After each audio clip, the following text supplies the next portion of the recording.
That couldn't have been a little bit smoother, couldn't it? Yeah, I thought that I need to really get the hang of the transitions on this thing. Maybe some point over Christmas I will do that. So, yeah, thanks to Fatal Paper Cut for being the first one in the comments. Clearly, this is working then. I'm still getting the hang of this platform. Hopefully, the voice is coming through. You can see me talk, so hopefully, you'll let me know that I am talking. But, yeah, otherwise, it should be good. Hello, Omar. Thank you. It's quite bright in here, I must admit, actually. The light bulb seems to be... I think it's just with StreamYard. The camera seems to just take in more light. I don't know, but it's very bright in here with the current light bulb. But yeah, yep, Omar came in second. Let's have a look. Sounds and looks good. All right, cool. We're on a roll then. Not sure how many people will get on this chat, though, because one, it's me. Only so many people want to come see me. And secondly, it is the 21st of December after all. So maybe people are more concerned with Christmas plans at the moment. But then, given what's happening in the UK right now, maybe there's a lot of people just sitting around. But I don't know. But I can't speak for the rest of Europe nor America at this point. But yeah. Broken up for work. I got till 4th of January off. So the rest of this period is going to be just basically chill in a sense. I mean, I've been doing a lot this weekend to get the house tidied and all this stuff. Today has been finishing off everything on the blog. So you're going to get, in fact, I might be able to show this. Yep. So I'm on BGG at the moment. But if I go onto my YouTube actual channel, I can show what I've got planned for this week. There's only one more video to come, but you can see that the podcast came out on Sunday, which has been pretty well received so far.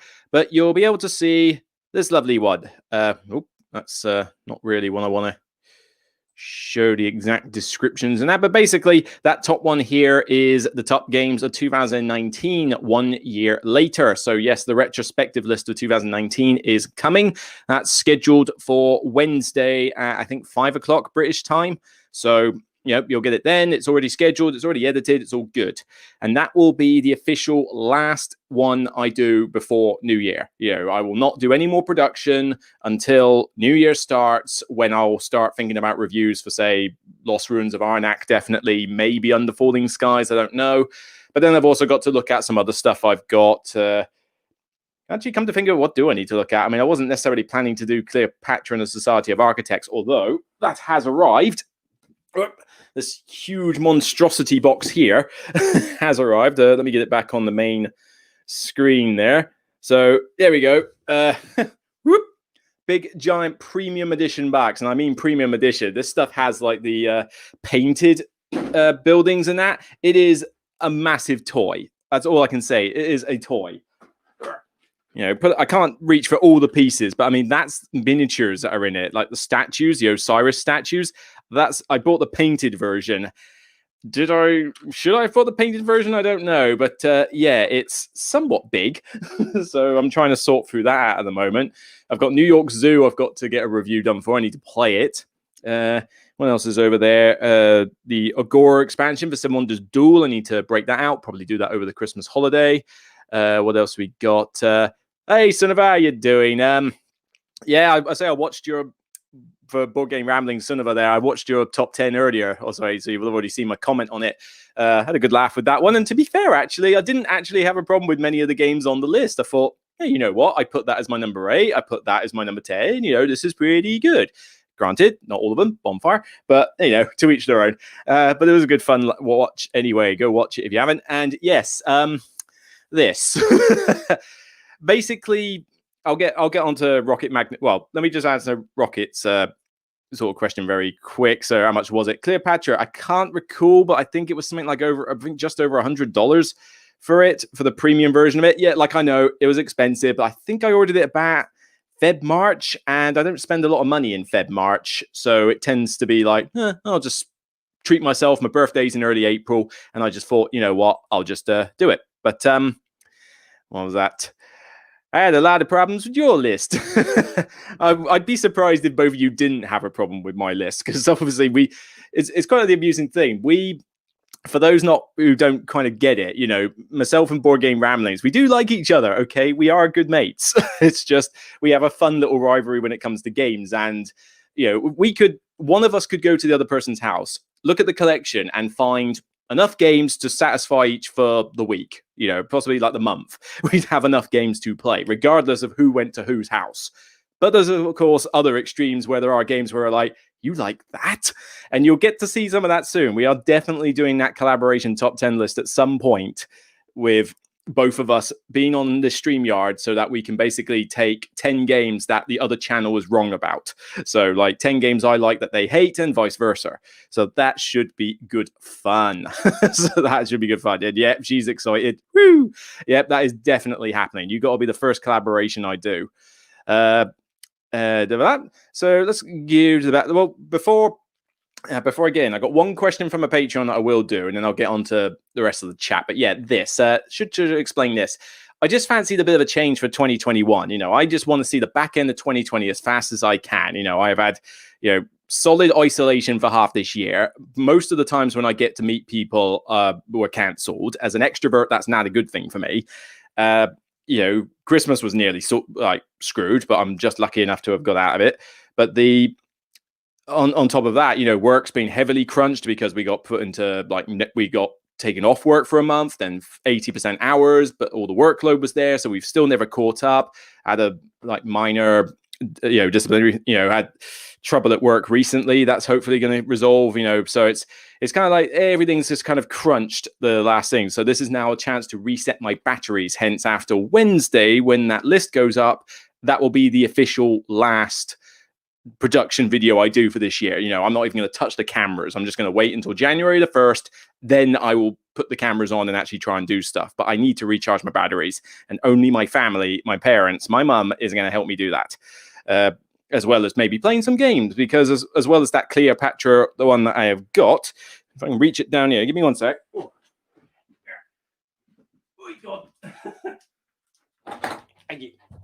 Lots of stuff here. So, the Tainted Grail Kickstarter arrived as well. So I've got, album book. I've got sleeves. I'm just going to chuck them on the table there for a sec. Oh, there we go. But what we got there? That's Red Death campaign. So that's, 7 chapters, 2 to 3 hours each. And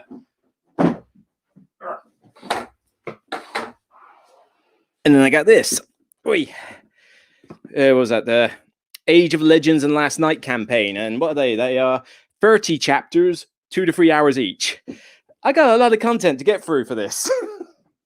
And granted, I hope that I don't have to house rule this one as much as I did the original Tainted Grail, where I had to house rule them in here. So, that was a bit of a problem, I must admit. But yeah, I got some good stuff to play over the Christmas period. Not necessarily with my parents, but even just solo would be pretty good. So Q&A wise, let's actually get onto the chat quick. But after I just do this one Patreon message from John and Yvonne Stone. Thank you. It's sad to see people breaking up games and selling individual components on eBay. Do you think they are providing a useful service, or are they just out to make money? Good lucky with the Q&A. Sorry about that. But I didn't realize this was a thing. Is this a thing? I'll be interested to read it in the comments when I get to that point. But are people actually breaking up games and selling individual ones on eBay? I didn't know that was a common practice. And I'll say I'm not a fan of that if that is the case. Because honestly, if your game is missing a key component, then go to the publisher. The publishers should have components littered all over their back shelves for these games. I mean, I've had that before. I've had a cracked Meeple, broken Meeple, yeah, go figure. Various missing components every now and again. If I've lost one, or one's got damaged, or one wasn't in the box when I ordered it. And I've just gone to the publisher and they've replaced it because they've probably got a spares bits box everywhere. So why would you ever go to eBay to buy it? Especially if someone is trying to scalp you for it. The video game industry has enough problem with that. But no, I don't get why you would do it. So, I mean, it just depends. If they're cheap and they're like, look, here's a few pence, a quid, here's some important component, then fine. If you're breaking up key components of the game where the game won't work without it and you're not informing people of that, I'd be a bit more skeptical on that. And also, if you're charging the ends of the earth for it, like, here's a reference aid for Small World and it's like a £10 or something. It's like, no, the game costs 30, 40 quid. You're not charging me 10 quid for a reference aid. So, yeah, not a big fan of that, but I can't really say much because as far as I'm aware, I didn't realize that existed. I'd be interested to hear if there's a few examples. And very quick, before I go on to YouTubers, yes, this beard. I wanted to change for 2021. And I thought, I'm done with being clean shaven. I wanted a different look. been single for enough times, single for enough years. I thought maybe I need to get my stubble back. And then I thought, well, hang on, maybe a short beard would work. So I've spent the last couple of weeks, 2.5 weeks, 2 weeks, I think, max, growing it. I'm trying to sort of keep it relatively trimmed as I go on, so it doesn't grow out like a bush beard like Neanderthal. But it's kind of stagnated around, kind of yay point. And I'm hoping that the patchy areas will fill up. I don't know. We'll see over Christmas, but I'm just going to see it. I mean, I've got past the worst of the itchy stage. There was a stage where it's like, could not stop it itching, but beard oil and some stuff like that has kind of helped. But I'm just going to see how it does. I'll sculpt it, maybe like bring the cheek area down a bit. I'll question whether I want the moustache or not, although I've seen short beards where they don't have the moustache and they kind of look a bit naff, so I might have to keep the moustache and let it sort of connect up with the rest. I don't know, but I'll see how it goes. If I don't like it, I'll shave it down to stubble length, kind of Pierce Brosnan length stubble, and leave it at that. Because I used to have stubble when I used to wear glasses, and I thought I looked pretty good when I had stubble. So, that will be the fallback. But we'll see how it goes. You're going to have a good laugh in the 2019 video, though, because I made a slight cock up with regards to forgetting to talk about one game. And so I had to go back and do it. And continuity-wise, it's, well, let me put it this way. I make a big deal of it. All right, let's go into YouTube chat. This is my favorite bit. Here we go. So I've been waiting a week for this. Really? Things that bad that I'm the highlight of the week? It's like, things had to have gone bad. Where do we go? So large. Oh, that would be the Cleopatra box. Yeah, it is a little bit big. Hey, Kabuki Kid, thank you for coming in. Double crossover. Yeah, a little history with that one. That one, basically, if you go watch Board Game Rambling's top 10 list, they make a big deal that her number 3 is exactly the same as my number 3. And as much as Joe will cry foul, we're like, no, 2 against 1. Deal with it. We're going to have it. But they make a big deal every time they have a double crossover, so much that Joe ends up dancing. And I almost wanted to put up a little video for this just as a joke. But the first thing that came to my mind when I saw him doing his little dance was the clip from, I think, is it Click? No, it's not Click.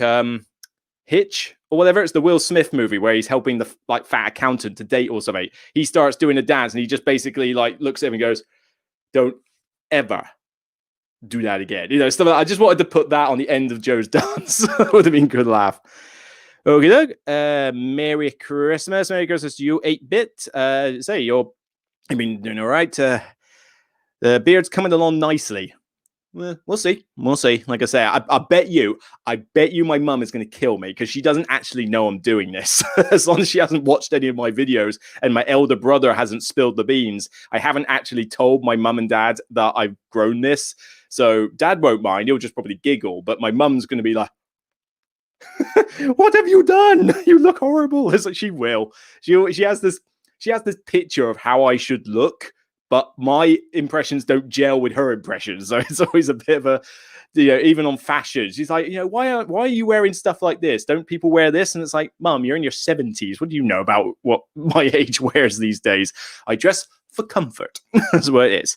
I can dress up in a suit. I can dress up for the theater and a posh gig and stuff like that. So, I know when I need to be formal and dress up smart. But here, I don't need to. Certainly not through this year. We love you and love to hate your games. Well, I love you too, both of you, honestly. And I don't necessarily love to hate, but I certainly enjoy it as a bit of a laugh. Okay, what do we got? Whoop. Oh, the thing tried to skip a bit. Oh, blimey, there's a few comments here. Let's see where we go. Welcome to the club. How are you celebrating the holidays? What are you eating? Well, I will be with the parents for Christmas for a few days. And because, they live in the middle of nowhere. They are pretty much isolated just by living in the middle of nowhere, in the middle of Somerset. They are as crystal clear as that, and they've accepted, they're happy for me to come home, and, it's their decision at the end of the day. But I want to go home. I mean, my mum broke her wrist a few weeks back. She had an operation. She had to get she had a compound fracture. It was like, ugh, I felt squeamish just hearing about it. But she's obviously being helped by my dad, and obviously I'm going to have to chip in more when I get home, help her out, pitch in more for the Christmas dinner. That'll be a first. I'm just normally just a pair of hands, but now I'm going to have to actually physically help cook it. So that should be interesting. But what are we eating? I don't know, whatever my dad wants to cook. I mean, typically it's a turkey cranberry sauce, all the trimmings. And when I say all the trimmings, I mean they feed the 5,000. This is like literally the feast to feed everybody. And there's usually only 5 of us max, because I should expect my brother and his wife and my niece to be there. But that's about it. And that's only for the dinner anyway, and some board games.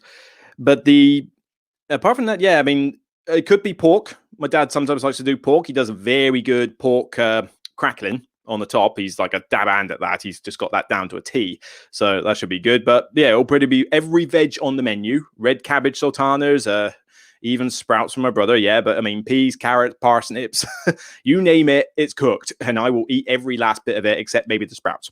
Not necessarily the sprouts. Other than that, my mum will try to feed me every single piece of chocolate confectionery on the planet, because she basically kits the place like Hansel and Gretel's like gingerbread house or whatever it is. And she's almost like the witch, fattening me up so she can cook me later. As if I don't need any more fat on me at the moment. Thank you, COVID. But yeah, should be good. Just a chance to reset. And then I'll come back here, play some more games, carry on with that Tainted Grail lot. Even more Tainted Grail stuff there. And just generally chill. I've got video games I can play. Civ 6, Deep Rock Galactic, where some friends of ours we're playing Monster Hunter World a bit, Stellaris now and again. So, I mean, I've got a Cuphead. I've got games to play. Should be pretty good. Hey, Merry Christmas to you as well, Jid Dolber. Yeah, Merry Christmas to everybody on the chat, in case I miss it. So what do we get next? Jake Brubaker. How do I pronounce that? Brubaker? I'm sorry if I'm mispronouncing that, but you know me, my speech is all over the place. Somebody on my YouTube comments commented that I had a sort of American, Canadian, Australian twang. And it's like, what on earth does that even mean? Let's move it a bit. Okay, what do we got? Love your content. What is your favorite dungeon crawl game? If we're going specific, it depends exactly what you mean by dungeon crawl, because that is a weird one to define. But if you're talking about you take on some adventurers and you go onto a map and you kill monsters and fulfill an objective, if we're talking that typical style of game, then it's got to be a toss-up between Mansions of Madness 2nd Edition, which you can't see because it's a bit further over there, and Lord of the Rings Journeys in Middle-earth. I'm probably going to give the edge at this point to Journeys in Middle-earth. It was Mansions before. I think they've kind of swapped now, because I'm really enjoying the campaign. I bought the expansion for Middle-earth, and I think I just like Lord of the Rings more than Cthulhu. But Lord of the Rings Journeys in Middle-earth, I think, would probably be the firm favorite. I just love Lord of the Rings in general. I like the game. I like the little sort of mini deck that you construct. I like the different combinations of heroes and like deck types that you can have. You don't have to have Arwen as the herbalist. You could try her as the musician, and it would have different cards and play styles. It's just really cool. Uses the app. I love it. I put the Lord of the Rings soundtrack on in the background when I play it. It's just a good immersive dungeon crawl. Whoever needs Gloomhaven. Hope you avoid that new COVID strain that is more contagious.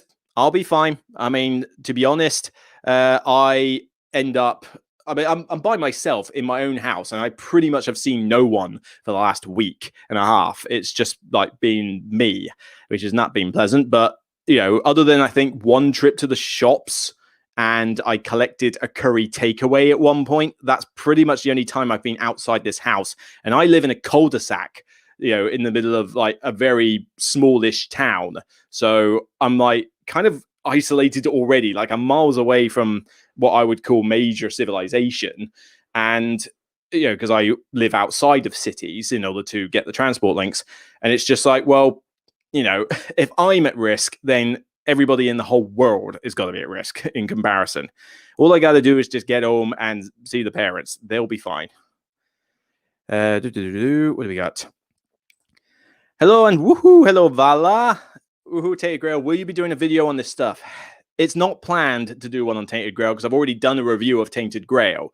What I will probably do, though, is that I will say maybe in a podcast episode that I'm playing it, what it's like. Because, to be honest, if you've already got Tainted Grail, chances are you've already ordered this stuff. So it's not like my video is going to tell you any different.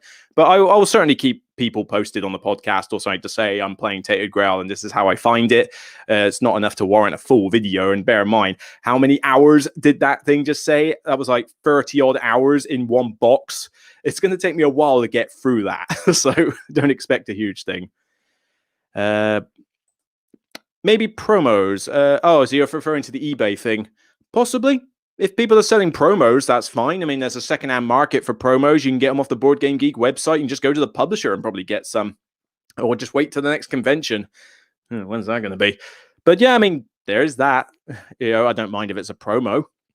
People can charge whatever they like. It may not necessarily be good value, but then it depends what you want from a promo. I personally don't go and hunt down promos that much.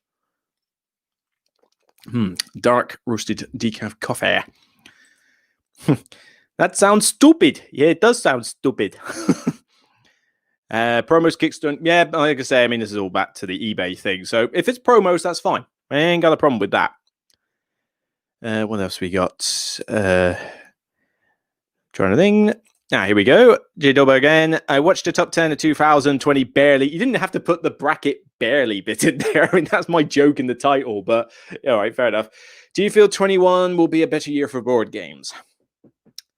I don't think it can get much worse. I mean, it's not like this year was a complete write-off in terms of board games, but certainly I did not think there was as many good ones as I would have liked in a normal year, not compared to 19, 18, 17, all those years. Granted, there's still a few games I need to play. I mean, like I say, New York Zoo, Whistle Mountain is on the table over there. That only just arrived today. Same as Dune Imperium. That's only just arrived. Honey Buzz isn't in the UK yet. Praga Kaput Regne or whatever is not in the UK yet. There's several games that are not in the UK yet that I want to try that could be on my top 10 retrospective 2020 list.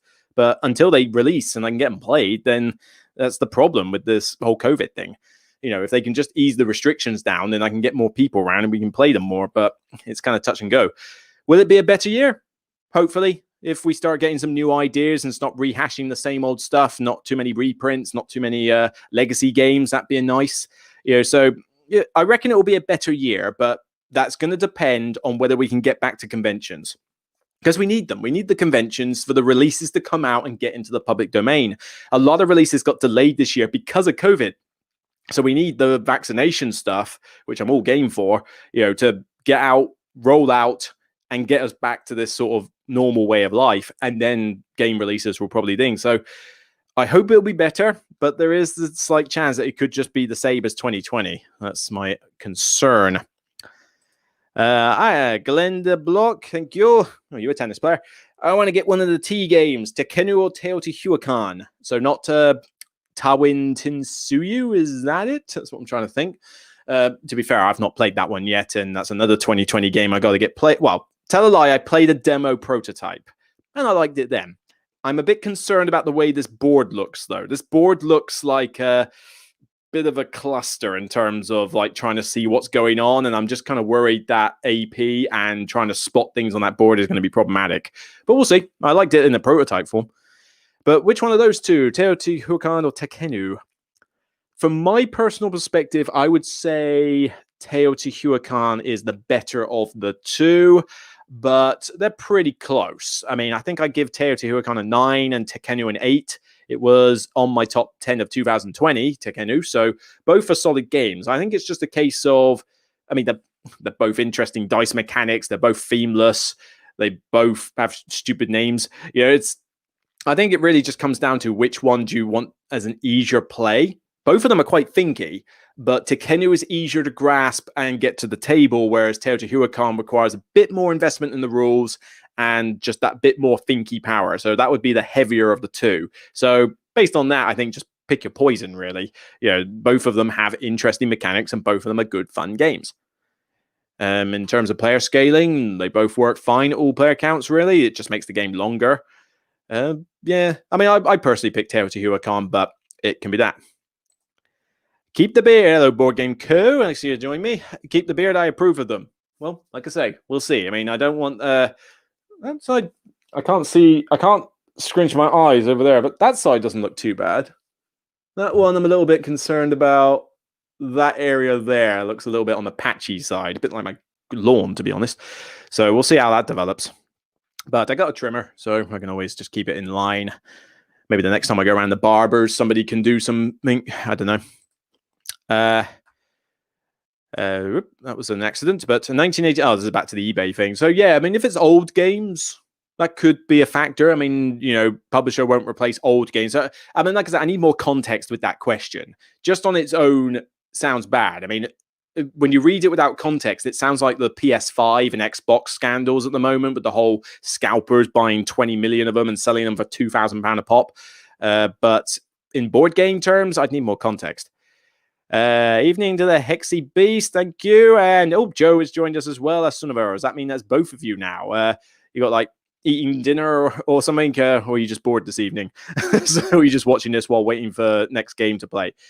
You approve of the beard as well. Well, I'm not surprised you, Joe, of all people, saying that, but cheers. What have we got? Have you heard of the psychological game from the 90s called Black Box? Never heard of it. I'll tell you what, let's have a... Is it on Board Game Geek? Let's have a gander. Let's open up my other screen. Let's have a look at... Where is it? Where's BGG? Get there. There we go. So what's it called? Black Box. Psychological game from what date did you say? From the 1990s? Well, there's one from 1977, 2014, 2015, 2007... 2012, 1989, that's Black Box, aka True Colors. Deduce the... I don't know. I'm going to hold that. I'm going to keep that tab on. Could you just make it clear as to which Black Box you're referring to? And I'll keep that page open and we'll go back to that one. I don't know exactly which one you mean. Let the beard grow a bit first. Yes, I say it's not quite the right length yet. It will stop itching after a week or so. Yep, thank you, Nelson. Yeah, I mean, it has actually stopped itching for the most part. I think last week it was pretty itchy. Like I was like, this is going after what, a year and a half, 2 years of being clean shaven. So yeah, it was pretty insane, even at night, sort of going like, trying to like blanket up to there. And if it touches the beard, it starts to itching. It's like, I don't like it. I'm trying to go to sleep. What do we got?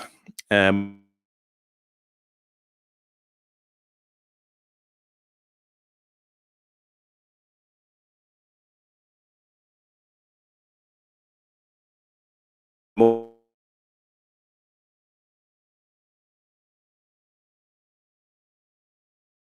Here we go. Is that better? Talk to me, guys. Was that...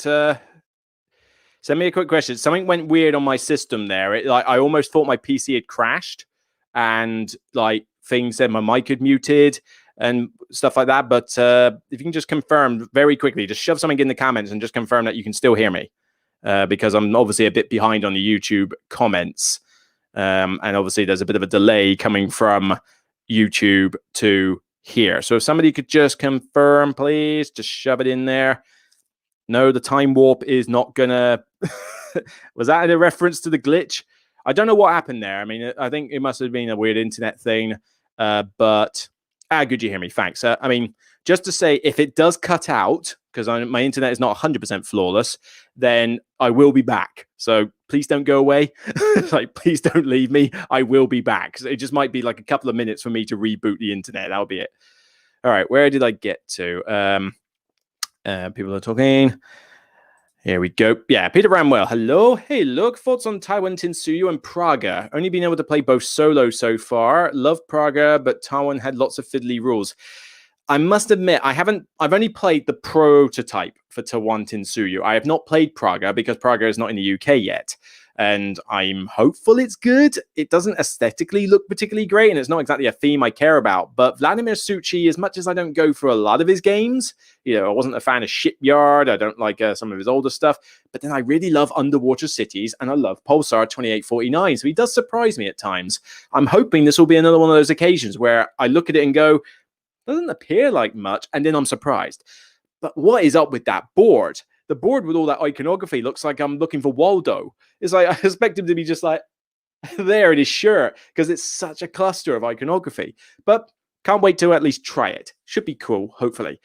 To be honest, like I say, I don't know which one I would say go for. I mean, I will agree that Taiwan Tinsuyu Autumnar, if it's anything like the Tekenu Autumnar, the Teotihuacan Autumnar, it's fit. This is the problem. David Turksey, I think, he's a great guy. He's a lovely guy. And he does do some pretty good solo modes. I like his solo mode in Anachrony more, the Chronobot. The problem is, and On the Underground, he did a little solo mode for that. That was really, really good. The problem is that he's doing solo modes for these complex games. And solo modes for complex games are very difficult to do. And if they're fiddly to play as a multiplayer, the solo is going to be just as bad, if not worse, because you've got to create a whole new system for it. And I do find that with some of his solo modes, they're just a bit too fiddly for my liking to like play on a regular basis. They work, but I'm having to go, God, I'm moving over all these pieces for the opponent. It's like normally somebody else would be doing that because they'd be sitting there. So it puts me off wanting to play them. So, yeah, I can't really compare the two, but I reckon I'd probably, mechanically, I think Prager sounds more interesting to me mechanically with the whole crane thing, but I honestly don't know yet. All right, what do we got then? Just go all out on the board, I say. I'm guessing that was meant to be beard. So, yeah, I know you'd say that. We've seen your beard, but no, I'm not going full-on long, bushy beard. That's not the intention.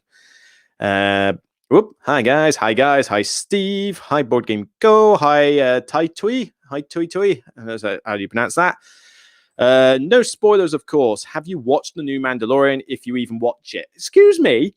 I like Star Wars, mate. I like Star Wars. I have watched both seasons of the Mandalorian. Thank you very much. Every Friday on Netflix, on Disney Plus. Sorry, and I love it. I don't think it's. Well, I do think it's a 10 out of 10 series. I think it's amazing. But some people would marry the series if it came round to them, and they seem to overlook any flaws it does have. I mean, it does use far too many tropes at times. I'm okay using the occasional Western trope, but oh my God, this thing is full of tropes. But they use them well, so I can kind of forgive it. I thought the finale was a bit lackluster in certain areas. There were bits that were too predictable. Like I said, I'm not going to spoil. Don't worry. There's no spoilers. But yeah, I wasn't the biggest fan of the finale.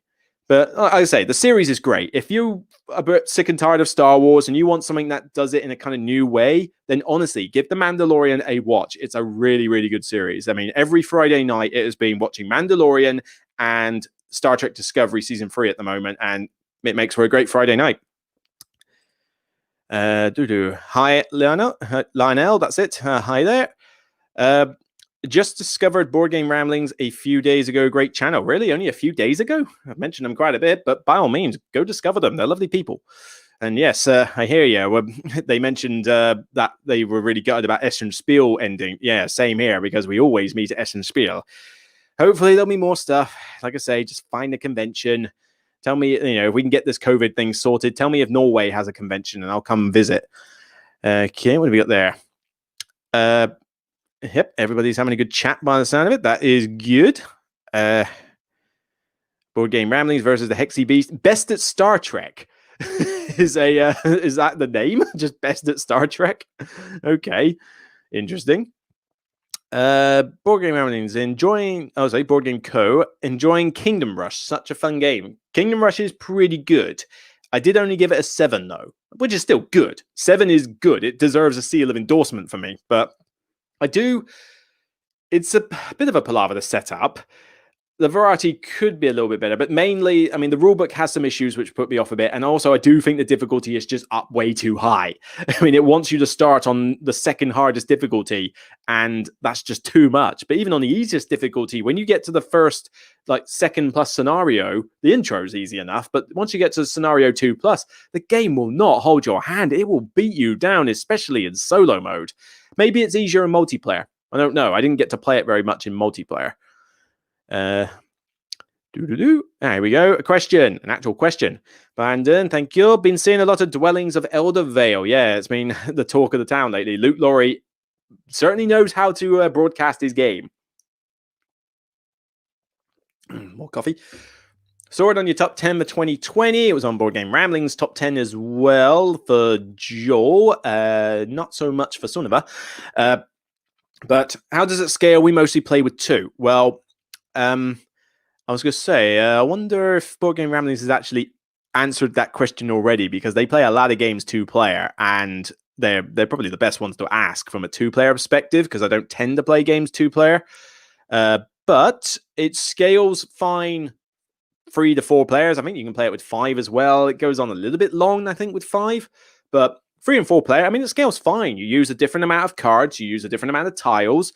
I don't feel that the game drags on much longer with more players, just a little bit.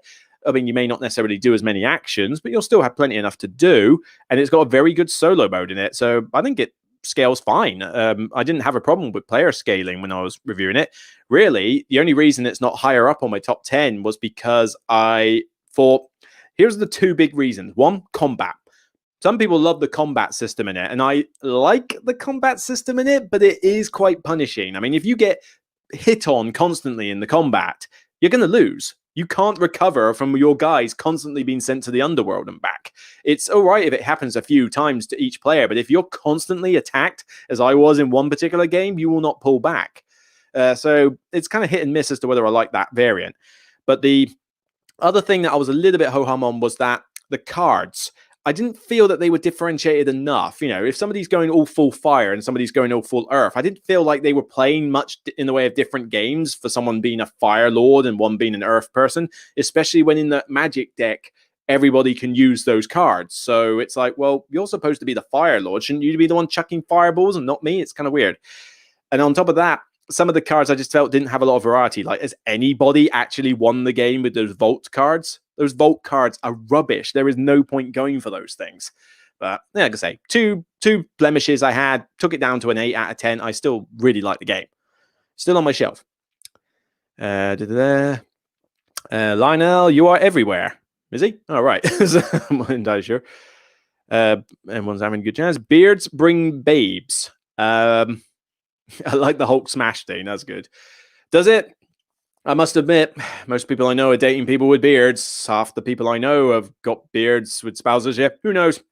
Maybe clean shaven is no longer the way forward. And at 36, I can't afford to look like a 20-year-old. So I guess I need to actually accept that I'm old and just get on with it. Okay. There we go. Do you recommend any zombie or survival type games? Just want to add to my small collection. Zombie or survival? Well, I don't know about zombie games because honestly, I'm kind of done with zombies as a theme. And, you know, closest thing I have is like the Cthulhu stuff. So, and I didn't really care about the zombicides, and most zombie games I just feel are a bit like meh. However, survival, I mean, does it have to be zombie survival?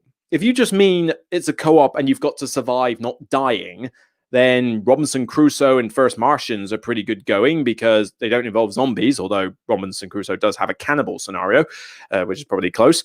But that one, Robinson Crusoe, is definitely like survive. Like, do the mission, do your objective, but try not to die. And easier said than done. It's somewhat tricky. But other than that, trying to think, I don't really go for zombies. And most co-op games are survival in some respect. But I suppose Robinson Crusoe is the one that feels like the tightest survival game in my collection.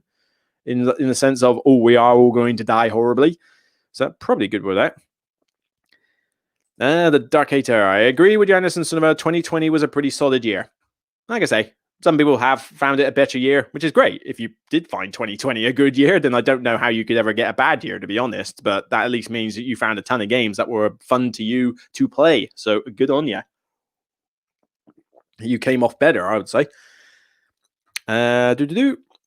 Hey, Luke, just saw your top 10 list. That was a fun one. Yes, I say both of our top 10 lists. Definitely go give them a watch. You'll notice some crossovers. Some crossovers are there.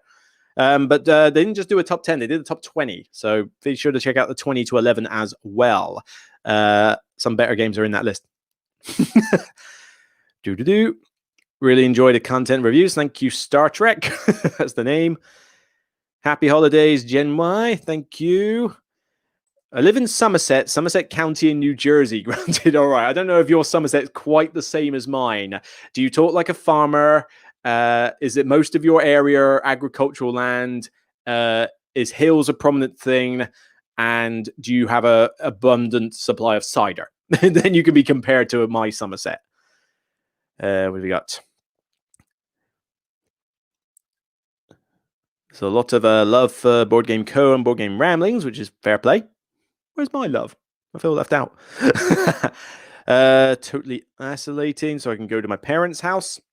I would say, good. I mean, that's essentially what I've done. You know, pretty much solid isolation for the last several days to allow myself low risk to go to the parents.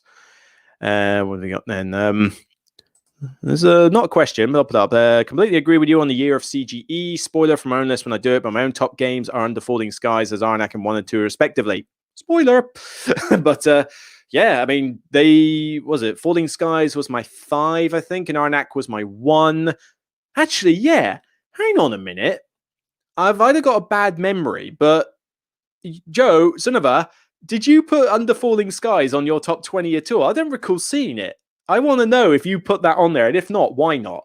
I thought you had, but you certainly didn't have it in your top 10s. So I'm curious where your thoughts are with that one. But Arnak, yeah, I love Arnak. Arnak, I mean, people have been sort of on Facebook going like, oh yeah, I love it to bits. But then there's some people that have been like, why is everyone so high on this Arnak? It's nothing great, it's boring and that. Look, yes, it's not revolutionary, and this will be stuff I probably reiterate when I do a review of it, but it's not that it brings something new to the table. It doesn't. There's nothing particularly revolutionary in it. It brings similar mechanics that I like, multi-use cards, deck building, and worker placement, fantastic. But what it does, if I was to go through my target system, which might be target system, detail system, which I'm in an iron as to whether I want to keep for my future reviews. More on that a bit later, I think, when I catch up with the comments. But if I was to go through duration, ease of play, tactics, and all that, it doesn't put a foot wrong. It doesn't take too long. It's easy to play. You've got the rulebook, which is really good. You've got a reference aid and Paul Grogan's video. Perfect. Tactics and strategy. You've got a strategy, but you can also play tactically as well. Seize opportunities. There's multiple paths to victory.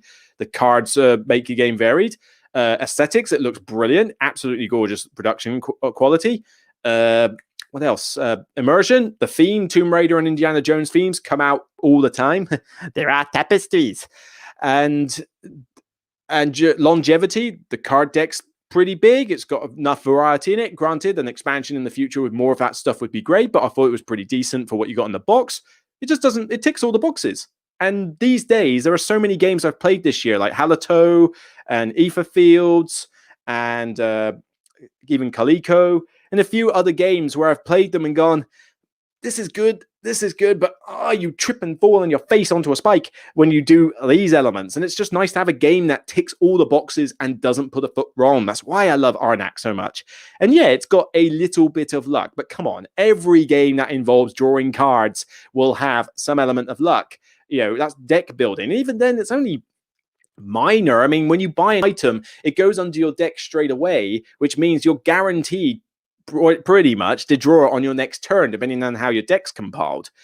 Granted, the artifacts might not necessarily come up exactly when you want them, but because they trigger when you buy them, you always get to use it at least once. So I don't buy an artifact hoping that I'm going to recycle it constantly. I buy an artifact for its ability then, and if I get it later, then that's a cool bonus. So I don't find that there's a huge amount of luck in it, but it's a fun game. It's just nice, light-hearted, midweight Euro fun, and it's just such a pleasure to play.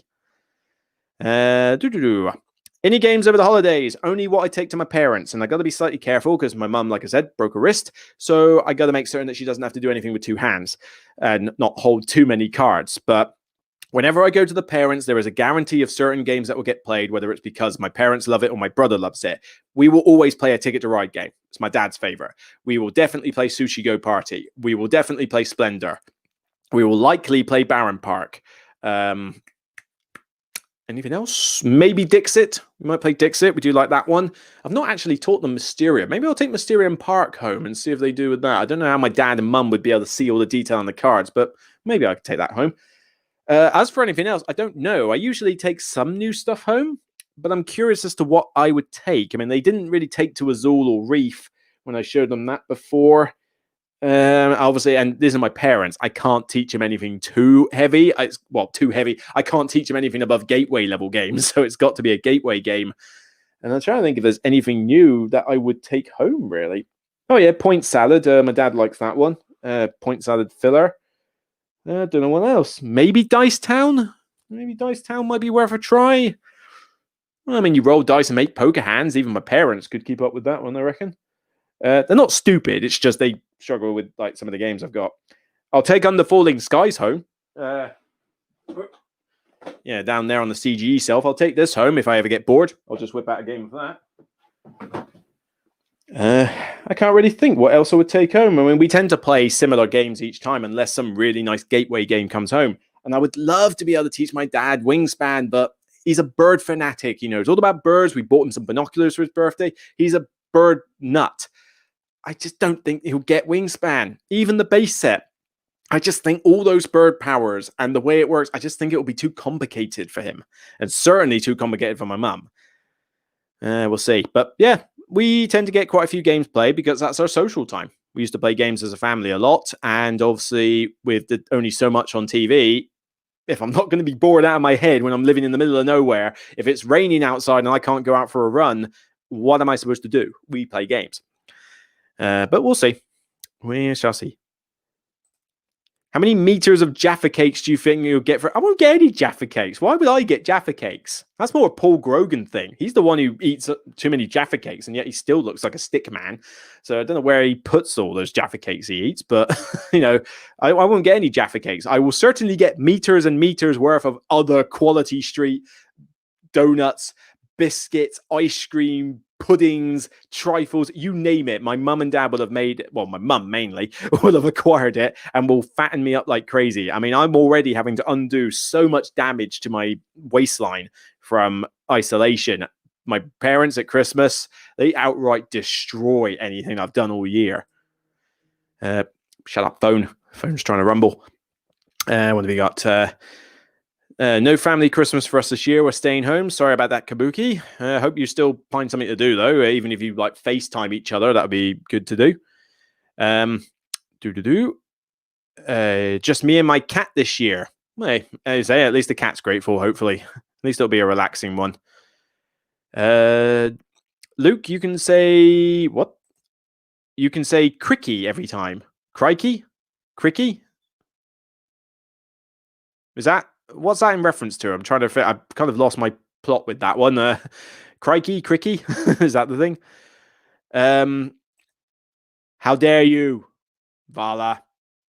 Journeys in Middle Earth is a good game. No, you take that back. You take that back now. What do we got? Any more questions?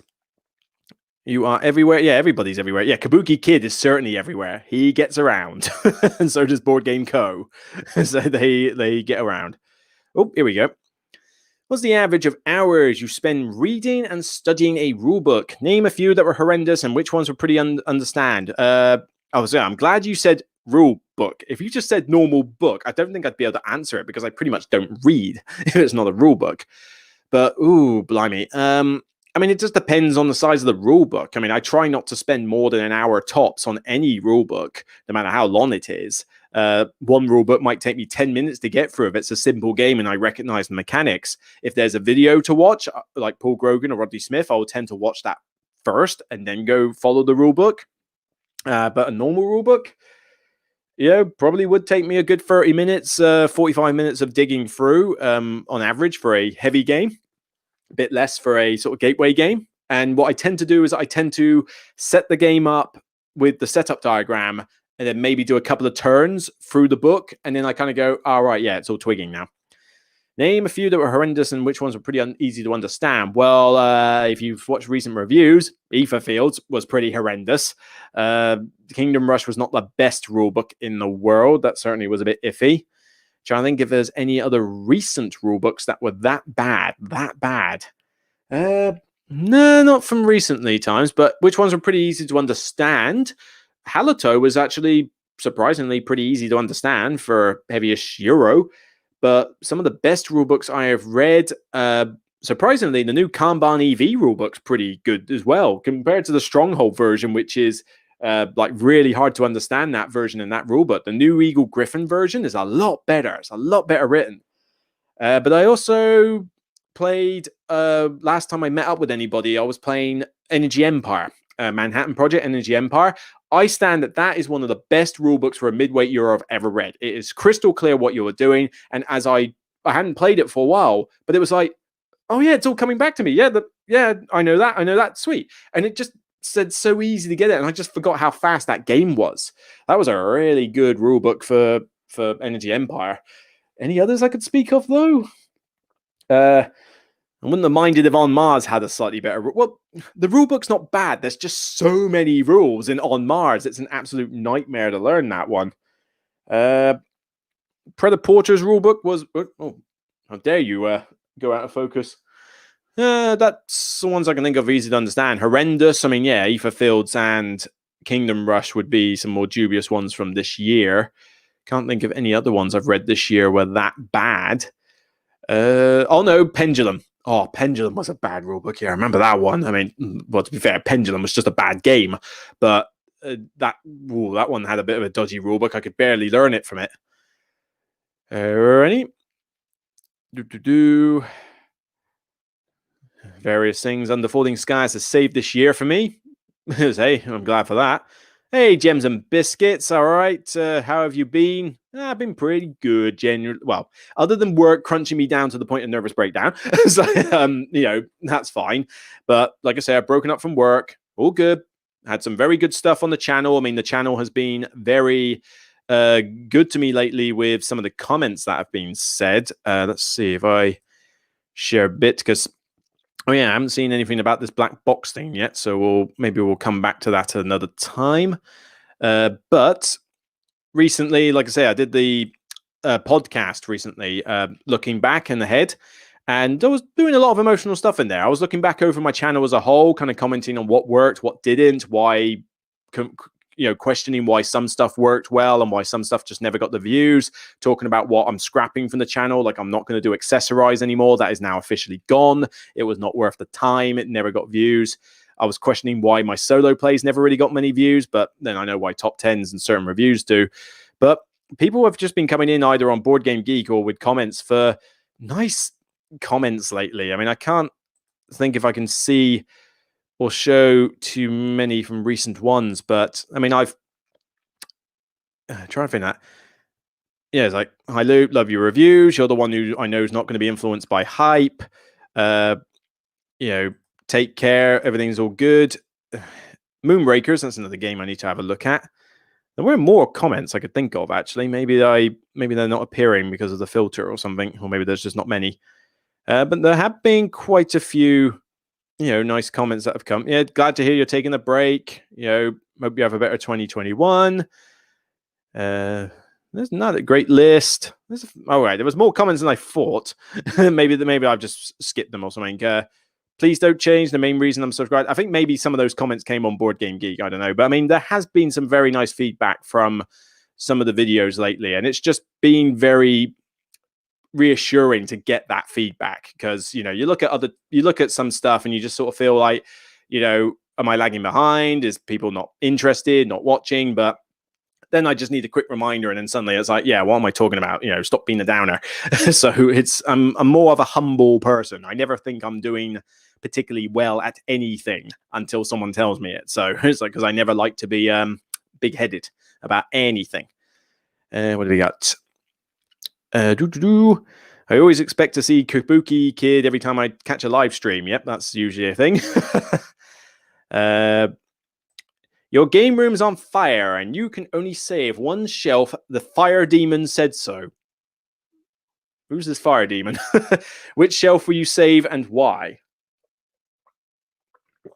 As soon as you say fire demon, first thing that goes to my head is the big, I forget what his name is, the god character from Thor Ragnarok, the one who, like, Thor's fighting at the very start, because I had to use a Hulk clip in the recent 2019 review, and I used his, like, big monster, like, clip when he's fighting at the end. But that was the picture that just came into my head. But which shelf will I save?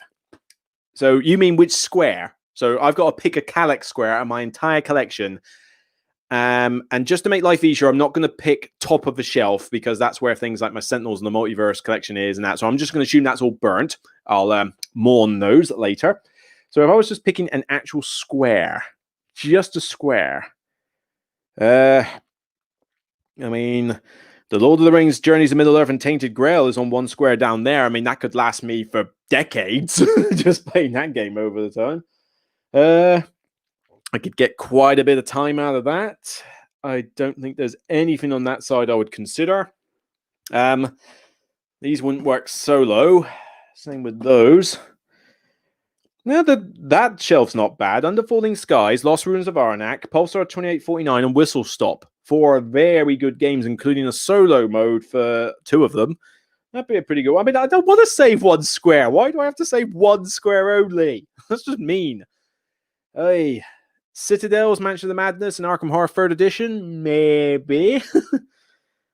I don't know. Each square is good. They've all got good games. Don't make me choose. I got to admit, that Tainted Grail and Journeys in Middle-earth one is sounding pretty juicy at the moment because that would keep me entertained for ages.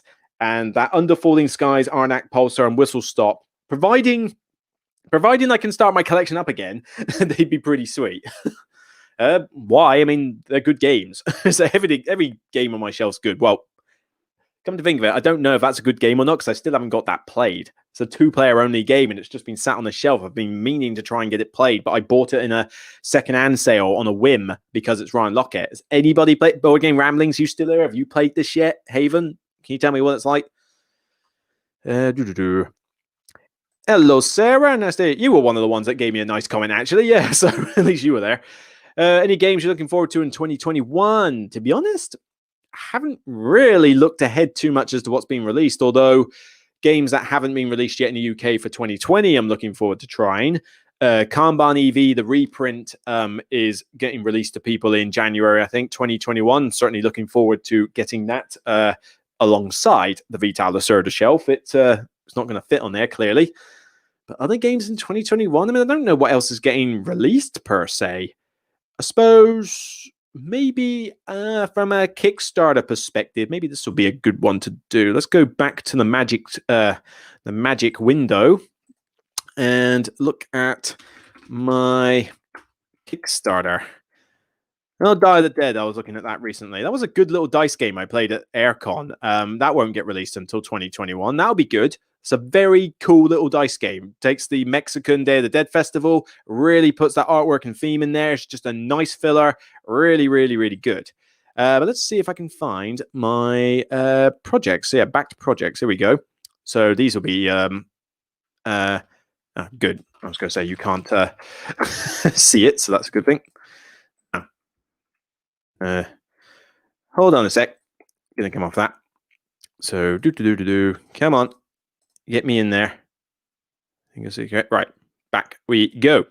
So back projects. What have I got here? So these are ones I'm looking forward to. So I backed Endless Winter, Paleo Americans, literally on a whim. I was gonna back the Freedom 5 Sentinels and the multiverse thing, but the value just got stupid out of whack, and I thought, no, I'm not spending this much money on a Defenders of the Realm game. So I then looked at this one for about 5 seconds and thought, for the same amount of money, complete, like, full all-in pledge, it was great value. And it did look good, and it's from designers who I know do good games. So I'm very interested in Endless Winter. Mr. Cabbagehead Garden Returns. That one is, I have no idea if I'm going to like that or not, but every time I talk about being a solo gamer, everybody says, have you played Mr. Cabbagehead? Have you played Mr. Cabbagehead? No, I have not. Now I will. I ordered it, so I'll find out and review it when it comes out. Frostpunk. Oh, yeah, definitely looking forward to Frostpunk. You know, I mean, split off from Awakened Realms if they just make certain there's no grindy aspects in it, because that does seem to be Awakened Realms shtick at the moment, putting grind in games. But Frostpunk, I love the PC game. I haven't played it for ages, but I did play the heck out of it for a while. And a board game of it with the story narrative. Oh, that could be juicy. Yeah, definitely looking forward to Frostpunk. The gaming calendar, I think I took that for the wallpapers. Expansion for Western Legends. Perseverance, the Castaway Chronicles, those two should be pretty good. Oh, Nemesis, that's technically not a 2021 game, but I did go all in for dumb reasons, I think. I don't know why I went all in. I'm a bit of a completionist, but the new Lockdown did seem pretty cool. The standalone version, it looked like a cool sort of almost like taking an element of Doom and combining it with Aliens, but it sounded like the solo mode was going to be really good with an app as well. And I thought, you know what, if I'm going to do this, I might as well just go all in and get everything, because to be fair, it's expensive, but I think I did some side work for a client around that time and I got paid, and I thought, you know what, they've paid me for the VAT returns I just did, so you know what, boom, have it on the pledge. Hell, the Last Saga, hopefully good. I don't know what to expect from that, but I like these gritty settings, you know. And the Great Wall board game, I did pledge for that one. Anything else from 2021? Support the Dice Tower as a Pet Evil. That was a local person. Namji Namiji, the Tokaido sequel. I'm looking forward to that one. Time of Legends Destinies. Looking forward to that one. Already got Dwellings, Aether Fields, and then we're going into stuff I've already received. So, yeah, fine. Fine. But I'll mention about like Hell the Last Saga. But basically, this is a thing that I am enjoying with a lot of games. I like these gritty settings. Tainted Grail, Aether Fields, Hell the Last Saga. And I know there's a few others as well. Well, even the Mansions of Madness could technically go, these dark, gritty settings. I like these. Frostpunk and stuff like that. I like these. Oh, this War of Mine. Another example. Yeah. So I like the dark, gritty story settings. I don't feel uncomfortable when I read those sort of ones, no matter how sort of gratuitous or like mad they get, but they always make for some really engaging stories, I find, or just settings that are a bit more than just like happy unicorns and fairies everywhere. It's nice to get something a little bit more gritty. But yeah, there's stuff I'm looking forward to. Yep. I just need to look ahead and see what they are releasing because so much got delayed. I don't know if it's meant to be 2020 or 2021. What do we got? Totalization. I need the pub. Way ahead of you, mate. I could really use a pint. But for now, I just have squash. I haven't seen anything from Board Game Ramblings for a while, so I suspect they've probably vacated. Nemo's War is my go-to solo game. I enjoyed it fine. I thought it was a half-decent game. Far too lucky, but it is a dice game at the end of the day. I think the main problem was that I know nothing about Nemo. I don't have an interest in the lore, so it just didn't really stick with me. But I do admit it was a pretty sweet game. My favorite of the year has been Viscounts of the West Kingdom, but it was my number 2, so I pretty much agree with you on that. I don't think that Viscounts of the West Kingdom has a Turksey solo mode. Correct me if I'm wrong, but I thought the solo mode was done by Garphill Games. I mean, fair credit to David if it is his solo mode, but I wasn't aware it was. What was that? Over there, great to see you. Looks fun, you're right. I'm crashing Luke's chat. Looks like the place to be today. Well, I hope it's the place to be today on other occasions as well. But yep, I like to invite as many people here as possible to chat and say hi and just literally throw questions at me, even if it's just comparing what ice cream flavor I like best. It doesn't even have to be board game related. Fellow Patchy Bearder, feeling your pain. Well, it's not pain. I mean, like I said, I just need to... I am just worried about that bit. So many YouTubers here. I know, I have to admit, it's pretty cool that there are other YouTubers here. I mean, I'm wondering if there's other people that aren't creators in the chat at the moment, but certainly it's good to see people. I remember a game called Black Box where you hid marbles under a cover. Like I say, I have no idea. I'm hoping somebody will fill that in. I want to see Palace of Carrera reprint in English. Is that the English one? I think that's the English one. Was it a German one that I've got the English rules for? It might be the latter, actually. Like I say, I've got a copy of Palaces of Carrera there. Really cool game. I have not played that in a long, long time. The Queen is slumming. What Queen? Okay. What, our Queen? I don't know. I got no interest in the royal family. You are back. Oh, is this Lionel, was it? Did he get like cut off? Let's see. Try adventure mode. Oh, adventure mode for... Oh, I see. I enjoyed Journeys to Middle-earth, but what annoys me a bit is that the game kind of rushes you through. Yeah, it is a little bit time pressured, but then as the Hexy Beast says, try adventure mode. I usually play the game once on standard, and then if it was too hard, I'll play it again on adventure mode because it just gives you a bit more time, so it's not too pressured. It doesn't make the enemies any easier. You're still having to kill these rock hard enemies in their quantities, but it just means that you don't gain as much threat from certain elements on the thing, because it can be a bit frustrating if you go to explore a site to get rid of the marker and then it opens up 3 more markers which generate threat. So the adventure mode is a good way to play. Don't ever listen to anybody who says you are playing a lesser game if you're not playing it on its hardest setting. That is bull. It's absolute bull.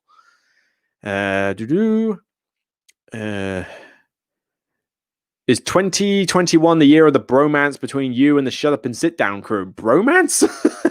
it's more like I think it's probably one of the year. Maybe it will be the year when one of us nukes the other. I don't know, but there ain't no bromance happening with them. Trust me on that. Yeah, I'm pretty sure Viscount solo mode with Shem Phillips. Pretty sure. What's that? I was obsessed with Journey to the Center of the Earth, so is that Nemo's related? Okay, cool. Chuck M1961. I'm not a creator. Good. There's one. There's one. You can switch your classes. Not a creator either. That is true. Kabuki. Rock hard enemies. Yeah, but yes, Luke. These chats are the only place for gathering this year. That is true. Oh, blimey, we've reached the end of the YouTube chat, and looks like Board Game Ramblings did leave. That's fair enough. They got other things to do. I don't expect people to stay for the entire line. And oh, blimey, we're already up to an hour and 6 minutes, so there won't be much longer left.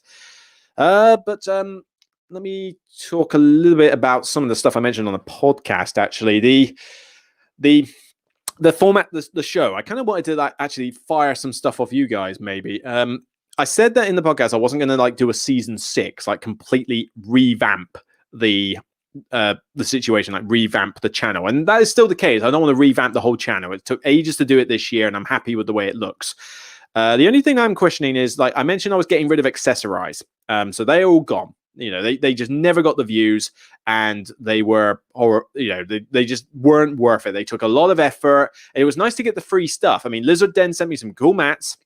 E-Raptor sent me some cool inserts, but other than that, they just weren't worth it. They barely got any views, and there were too much time, so they are scrapped. Definitely going to do more top 10s in the new year. I definitely want to get top 10s back to regular, because as the recent top 10s are proving, it's that's what people want to see. I love doing them. I need to get done. But I need to think about other content. Now, the movers, I've looked at the analytics on a lot of my YouTube stuff, and I look at audience retention, and I notice where people keep dropping off. And with top 10s, it doesn't matter too much. You can easily see the peaks where people skip to the timestamp for checking out your thing, and then they skip to the next one. That's fine. You're still watching the video. That's expected. But reviews, I notice exactly where the audience retention is, and it's usually 33%, which you're trying to aim for 50, and it's constantly low. So it's it's a bit of a problem. And say Board Game Co mentions collaborations. Yes, that is definitely a thing. I'll get to that. But yeah, I'm trying to think of what to do with the reviews. And the reviews, usually one game, one video. But the problem is I need to get the length below 20 minutes because people are just tuning out of the video, as the analytics prove. And I need to figure out what to do. I mean, keeping the length short, people have suggested don't do an overview. And is that a thing? I mean, if I just go straight into review mode without explaining what the game's about, won't that just confuse people? If I'm talking about the intricacies of a game, yet they don't know what the game's about, that just seems like it would be a big chunk to lose.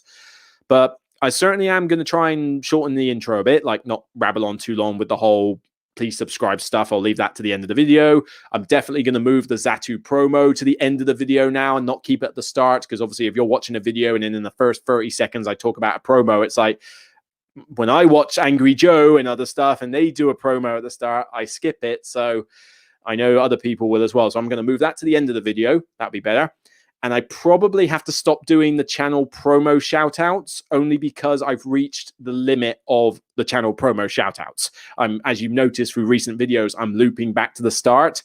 So I might have to do that, because that's an extra 2 minutes of video time to have that promo at the end. And the analytics show that a lot of people tune out at that point. So I'm kind of trying to think of if I put the Zatu bit at the end, don't do the channel promo thing, don't say, please subscribe, my name's Luke Hector and all that rubbish, and literally just get started into the video, that would keep the length down and probably make it a more concise video. But then I've also got to think about that whole detail thing I have, the duration, ease of play, target thing. It gets a little repetitive, and I'm just thinking that when I've got to explain 6 different sections, plus the summary, plus the overview, it's nigh on impossible to get the video to less than 20 minutes. There's just too much to talk about. So I'm kind of wondering whether, with some more imagery, some more stuff floating around the screen, less of just me face, would it be better to do away with the whole detail thing and literally just talk quickly about the game in general? It may mean that I have to semi-script my videos, not write out exactly what I'm going to say, but really bullet point, this bit, and try to keep each point concise, 10 seconds, 20 seconds, get the point across, not ramble on, because I do tend to do that at times, and try and sort of keep the length down and make a short video. That's a possibility. I did dabble with the idea of maybe doing that like Rado does, where he does his final thoughts and does a separate video for the rest. But I don't know if doing multiple videos would just get confusing for people, not to mention just litter the place with too many videos. So I'm not as keen on that. Other than that, obviously, I could do first impression videos where rather than try to play the game like 10 times before I review it, I just play it once and give a quick 5-minute first impressions video. That could be good. That might work. But I'm just trying to ponder what to do with them because the reviews always hit and miss as to whether they're good or not. Movers and shakers, those videos, I definitely want to get back in because I looked on the 2 best videos, no word of a lie, for audience retention on analytics is the why Cooper Island left the collection and why Citadels got better. Those 2 have like 70% plus retention rates. They're 5-7 minute videos. So clearly the attention span of people is somewhat low at the moment. But they were good videos to do. They weren't too complex, but they got a game across and they used titles like why this was better or why this happened. And titles in YouTube videos that do that, like why this or this versus this or how to or whatever, do get more exposure. So I'm definitely want to do more of the movers and shakers videos. So that will probably be something I do. As for solo plays, I don't know. I mean, I'll certainly like to do digital solo plays because all I got to do is switch on the live stream and I'm good. But the tabletop ones, they take a lot of effort. They don't get a lot of views, but then I would like to do more, say, like Marvel Champions, Arkham LCG, that kind of thing, and do those solo modes. So there's stuff I'm pondering, but I'd be interested to hear your thoughts on some of that. Board Game Co. mentioned collaborations. That is a definite. Yes, like I said, Board Game Ramblings and I are definitely going to do a top 10 at some point. I'm hoping I'll touch base with them again in January and say, look, can we do our top 10 list? And we're definitely going to do one. That'll be top 10 games the other channels wrong about in terms of like taking the mick out of their favorites. So they'll look at my top 100 and pick 10 games. I'll just copy their top 10. That should be enough. And that should be good fun, I reckon. But I want to do others. I know Board Game Co. has mentioned doing a collaboration at some point. That'd be cool. Top 10 list or a discussion, whatever. And certainly I want to do that with more channels because this StreamYard thing, yes, I'm in kind of early stages of learning how to use it, as you can see. But if I can create more stuff for it, then I can get better with it. And I have done some stuff. I mean, I've got the various weird things like, don't forget to subscribe, stuff that can go on. Follow me on Twitter. I've also got, what else have I got? I've got some, this is for a Q&A session. But for top 10s, I've already made a ton where I can do, Luke's number 10 is this, insert guest name, so I can do that. And yes, I'm going to have to do this on the fly. So literally, I'm going to have to, if I'm doing it with, say, Joe and Sunava, when I do my game, I've already pre-prepped it, but I won't know their list in advance because I want to be surprised. So I'll literally, as soon as they're saying it, have to type it out on this and then look it up on Board Game Geek so you know what game I'm talking about. But stuff like this on StreamYard will be great with others. And I've mentioned it to Ryan and Bethany Board Games. I mentioned it too. It'd be great to get, say, some people like Board Game Perspective. I mentioned their channel, lovely people. I'd love to get them on. Board Game Co. would be good. Maybe myself and Quackalope would be quite cool. Just me and some other channels, because one thing I have noticed with channels that are doing really well lately, the ones that are like, booming with popularity, is that having 2 people on the channel helps. Being by yourself doesn't. It's definitely a thing that having people to bounce off, is what people want to see. But yeah, definitely looking at doing some cool stuff for 2021. Where am I now? So what have we got then? Thoughts on Paxmere 2nd edition. It's okay. It's not really my style of game, but some mates did show me it, and I thought it was all right. I thought it was a little bit like, oh, blimey, if you get pummeled down, you're not coming back. But I like the different paths. Choosing what card I wanted was good. I found the whole spy thing with leaping around on other people's cards. I thought that was weird and fiddly, but it's okay. It looks like a weird pastel block montage or something when you're putting this little playmat out, and that is... It's not my style of game, really, but I didn't mind it. I would play it again if they offered it, providing there weren't too many players. But it did go on a bit long, I thought, for what it was. Favorite ice cream? Yeah, I knew somebody was going to do salted caramel. Lovely. Salted caramel. You give me salted caramel ice cream or honeycomb ice cream, anything like honey and salted caramel. Oh, yeah, combine the two. Lovely. Yes, I did get to the end of the YouTube comments, and now everybody's flooding it with more questions, which is good. Like I say, maximum I'll do 90 minutes, so call it another 15 minutes from here, and then I'll shut this down and do something else tonight. What's your most anticipated Kickstarter from those you backed and aren't here yet? Well, I already mentioned a ton of them earlier, but that aren't here yet. Are there any that are impending? No, the Kingdom Rush one got stolen by FedEx, but Lucky Duck Games, to their credit, are actually like sorting out the escalation claim with FedEx and sending me a revised pledge, like at the end of this month. So it's like fantastic. I mean, kudos to Lucky Duck Games customer service, but yeah, that'll be good. That'll be like the full-on Kingdom Rush because I've only got the retail fund for review at the moment. But stuff that hasn't arrived yet. I mean, the Tainted Grail stuff just arrived, and so did Cleopatra. They were the two main ones I was looking forward to at the moment. I don't think there was any on that list that were particularly desperate right now. Let's go back to it and have a look. There we go. What is due to arrive soon? September, July. Oh, yeah, but that's the problem. These have all got 2020 dates on them because COVID's just mucked everything up. I don't know really. What is next to come out? I think Namiji can't have much longer, but I'm not as desperately looking forward to that one. What else is there really?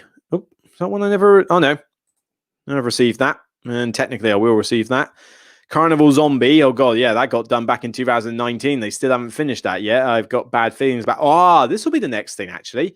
Anachrony, the expansion and the Infinity Box. That one is due any time now. I've been told that's getting sent out in the next few days. So yes, I'm looking forward to that. Expand my copy of Anachrony and give me a big fancy new box and stuff. Yeah, that'd be quite cool. But out of these other ones, I don't know which one's coming out first. So Great Wall, perhaps. I think that's maybe the next one. But I think most of my other Kickstarters are kind of a fair way away from finishing. Do I play video games? Is it also difficult to get PS5 in the UK? Yes, it is difficult to get the PS5 anywhere in the world because of the way Sony, but mainly the retailers messed up the whole stock thing with that. But I do play video games. I don't tend to play console games. I only have a Switch for console, and even then I haven't played that in ages because I tend to have the Mario games and then I'm kind of done. And Zelda, Breath of Life, I had that one. Was it Breath of Life? Or Breath of the Wild. That was good. But I play PC games. So I've got a bunch of board games on PC that I play now and again. And I've got a bunch of like video games I play of all different genres at the moment. I mean, I go through Deep Rock Galactic, Monster Hunter World. Deep Rock Galactic, Monster Hunter World, Civilization 6, Stellaris, considering Crusader Kings 3. What else? Cuphead, the platform. Ori. Honestly, if you like platforming games and you want one of the best platforming game experiences you've ever had, Cuphead's very good, but the Ori games, Ori in the Blind Forest and Ori in the Will o' the Wisp or something, trust me, you will not find a more beautiful, angelic, smooth platformer ever that will make you tear up with the story. It is so good. I was addicted to those two games when I played through those and completed them. I think that's the main games I'm playing at the moment, but then I've played things like the Battlefields and Left 4 Dead. I still like to play that one. I tried Total War Warhammer. I thought it was okay, but I didn't really stick with it. Doom Eternal, Ancient Gods. I'm playing through Ancient Gods. Maybe I'll do that tonight. I was thinking about what am I going to do when I sign off this chat. I could go and play. Yes, I could play some Doom. I could go play some Doom Eternal and kill demons. I do like that game. I've never been so stressed in any first-person shooter ever than playing the Doom games, but it's good stress. It's like everything's trying to kill me. It's like it's so good. But yeah, I do play a lot of PC games. Do that, not just board games. What we got? I went all in with Nemesis and Everfields. How dumb was that? Well, Nemesis is a decent game. It just goes on a bit long if you have an analysis paralysis player there. But I like Nemesis. I think Nemesis is good. Everfields depends.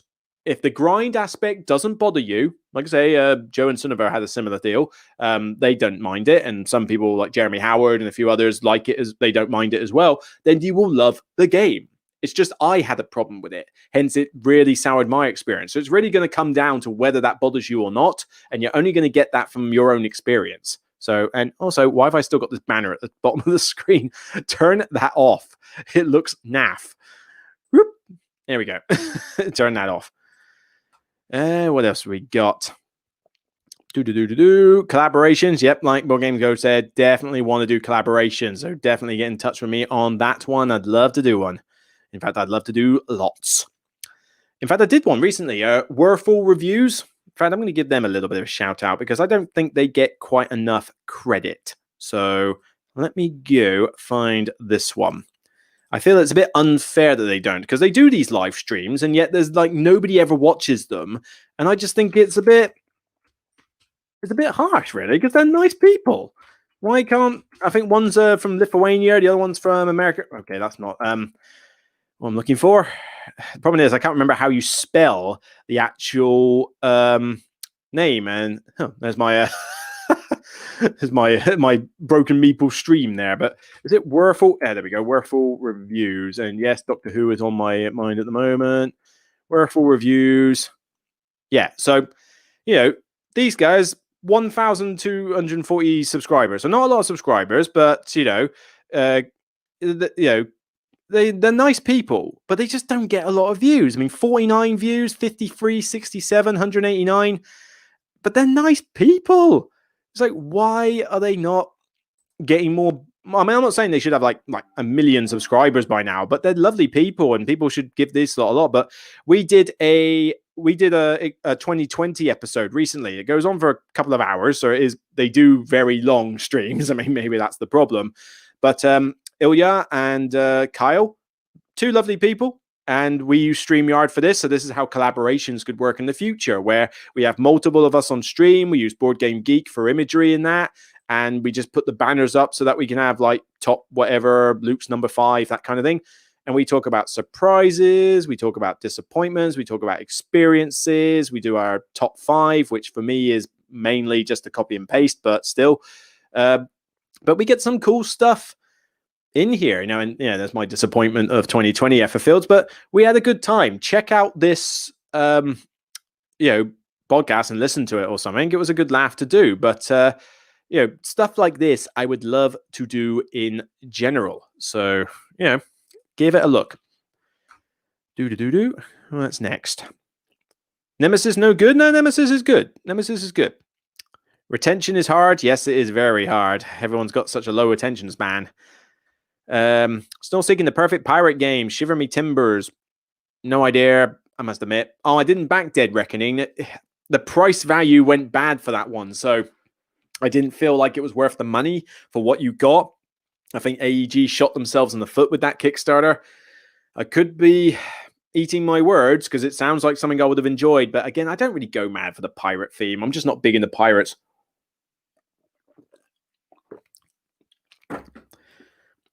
What do we got then? Got you playing in the background on the PS4. Did you? Oh, I see. Playing in the background while you play your PS4. Right. So, thank you, Surf. Did you ever play Divinity Original Sin 2? And did you know there was a Kickstarter for a board game, card game version? I did not. And I have not. I know of Divinity Original Sin 2. I mean, people keep saying play the second one. Why not play the first one? But I mean, that's the RPG game, isn't it? Divinity Original Sin.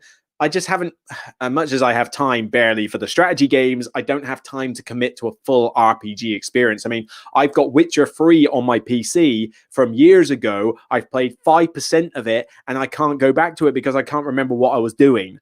I just can't commit to the RPG ones. But it looked cool. It looks like a solid game. And if they are doing a board card game version of it, then I'd be interested to look at it. Certainly.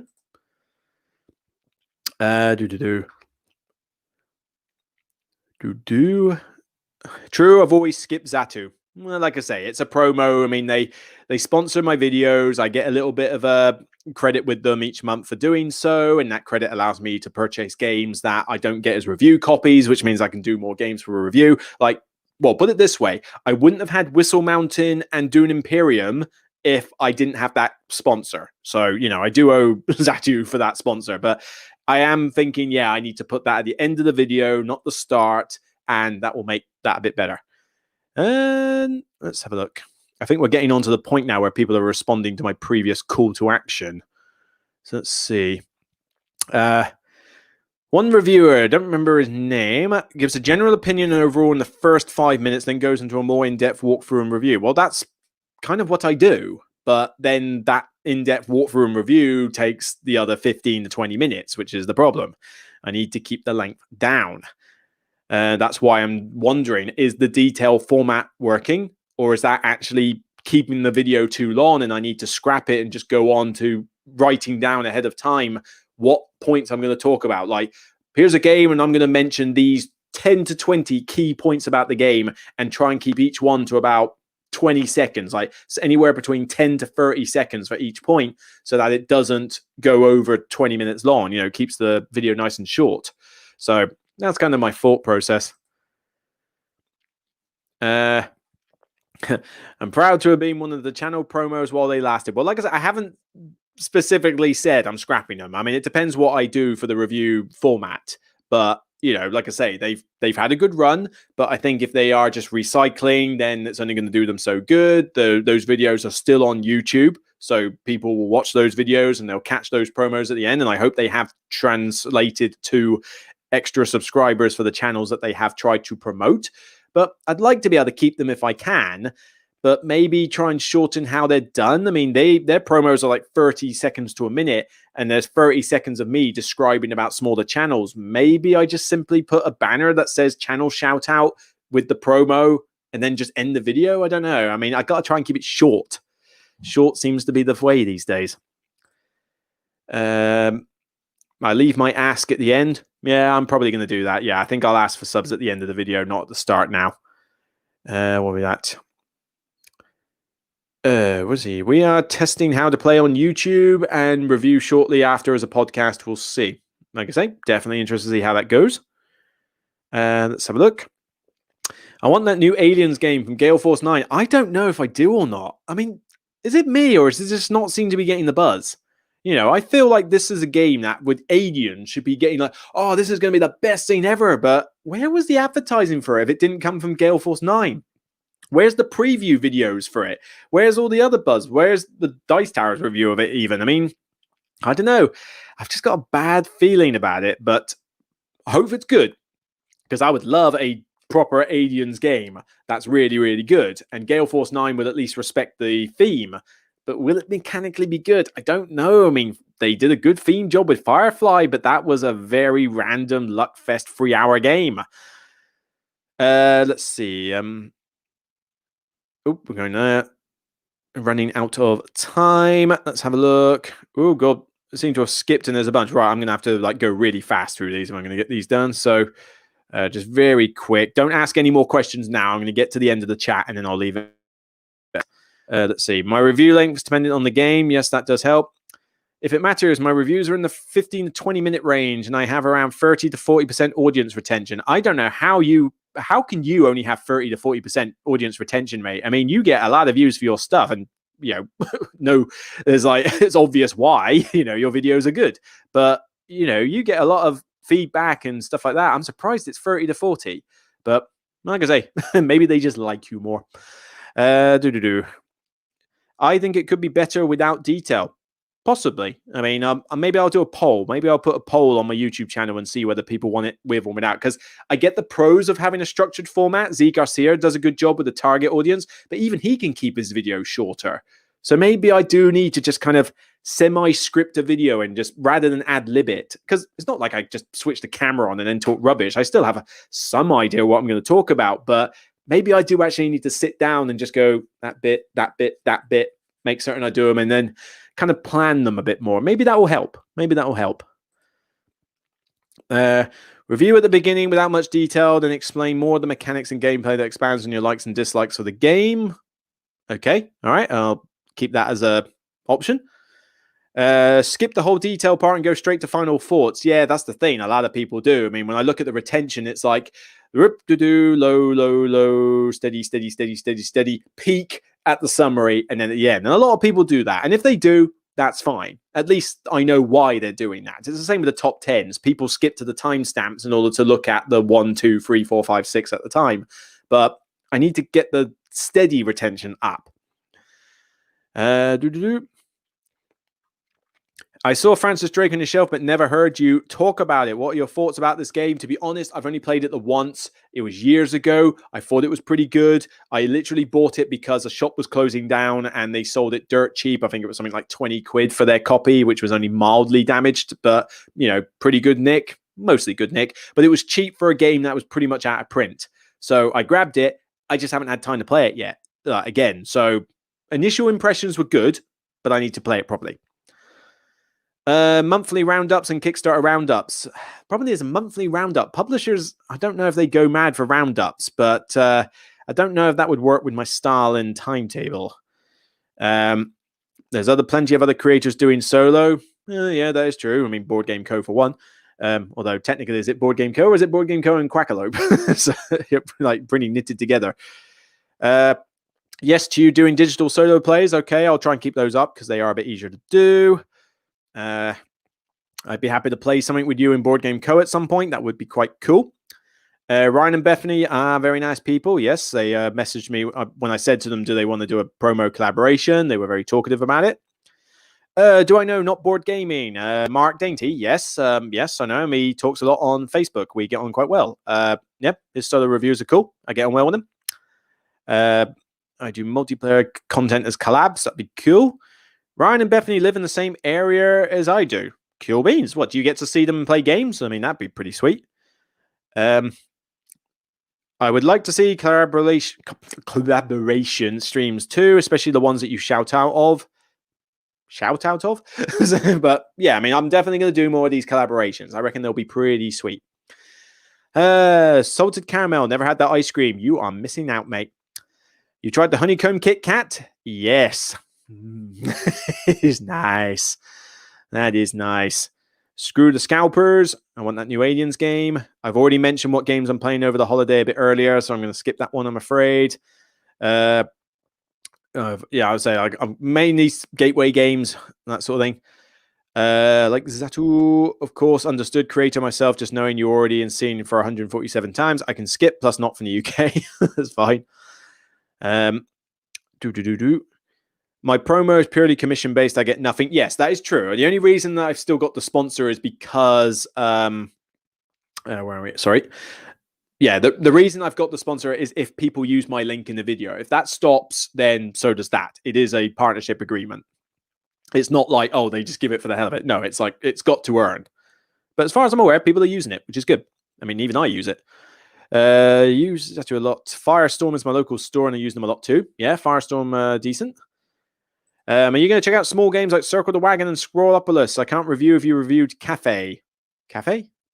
Well, I don't know Circle the Wagon. Scrollopolis, I've played once. Thought it was okay. Cafe, are you talking about Coffee Roaster? I have done a review of Coffee Roaster. That was a really, really good game. It's on my shelf. Worst Kickstarter you ever backed? Well, at the moment, it's going to be Carnival Zombies at this rate if they don't ever finish it. Aoife Fields is probably the biggest disappointment from a Kickstarter in terms of I get it and it's like, oh, it wasn't the game I thought. Although I remember a sci-fi one I did ages ago. It was meant to be this like 4X sprawling sci-fi thing. I think it was called Burning Suns or something like that. And it looked great. It looked like it had variable player powers and races and tech trees and everything. It came out late. It was pretty mechanically busted, and it's just like, yeah, this was that was what taught me to be more careful with publishers on Kickstarter and only go for reputable ones. Lillian Mitsutani, hello, listening in while working. Thank you. Hopefully, like I say, I'm about to shut this down in a minute, but there's an hour and a half worth of stuff for you to listen to. Small games could easily be played with other YouTubers live. Would watch that. Could be fun. I don't know how you would do that from a logistical standpoint because I don't know how Paul Grogan does it. But if there's a way for us to use something like Tabletopia or Tabletop Simulator to that purpose, that would be pretty cool. Taking another drink. Have I tried Dice Throne Adventures? No, have not. I'm afraid. Sorry. Any expansions for Isle of Skye? Yes, get the Druids expansion. Very good. It's in my copy behind me. Do not get the one in between, the one that Alexander Pfister did to overcomplicate the game. It's horrible. It's rubbish. Burn it. It's horrible. Cafe. Not Coffee Roaster, Cafe. I don't know that game then. I thought you meant Coffee Roaster, but I don't know the game Cafe. I'd have to look that up. Have a nice evening. Thank you, Stovigate. In fact, to be honest, and Saltheart Phone Follower. What a name. What a cool name. Thanks for the video. I really do enjoy the fit. Yeah, so I think this is a good time. So yeah, whew. Get on there. I think Doom Eternal calls actually, or at least a video game of some description, or maybe I'll pack away Cleopatra actually, because I was just getting out of the box. I need to sort that. So yeah, thanks for turning up. Thanks for hanging out. Thanks for the suggestions for the review format. I'm definitely going to have a little think about that. Top 10s are still coming though. They're going to be more plentiful. Movers and shakers and that. I'll definitely do more of those. The podcast will still be a fortnightly thing. That's not going to change. No more accessorize. Tweak the format a little bit. Solo plays, maybe just stick to digital solo plays. And we'll see. But yeah, definitely going to be looking at that stuff. And oh, Craig was even here for a bit. Hope you're going to do well over Christmas, mate. Lots of that. So yeah, I'm tired. But yeah, thanks for joining up. Basically, everybody just, thanks for checking out the video content. You can look forward to the top 10 of 2019 retrospective on Wednesday, 5 o'clock British Standard Time. And yeah, basically, whatever you decide to do for Christmas, just stay safe, have a good Christmas, have a great new year. Let's kick 2020 out the side and look forward to 2021 being a lot better. Hopefully, at least certainly by Easter, we might be able to get back to some normality, but we don't know. Let's just fingers crossed and hope it's really good. But just take care and, just chill. I'm resetting the batteries after that Wednesday video and, till January. And I think it's going to do me the world of good to just reset the batteries a bit. And I urge everybody to do the same, especially if you are a content creator. Never forget to take a break sometimes. Everybody will still be there to watch your content when you get back. But as they know, it's a lot of effort and a lot of work and a lot of stress sometimes. We need to take 5 every now and again. So take care. See you all soon. And I don't know how best to end this one, really. Maybe with the intro video again. Like I say, take care. Love you all. And have a Merry Christmas and a Happy New Year.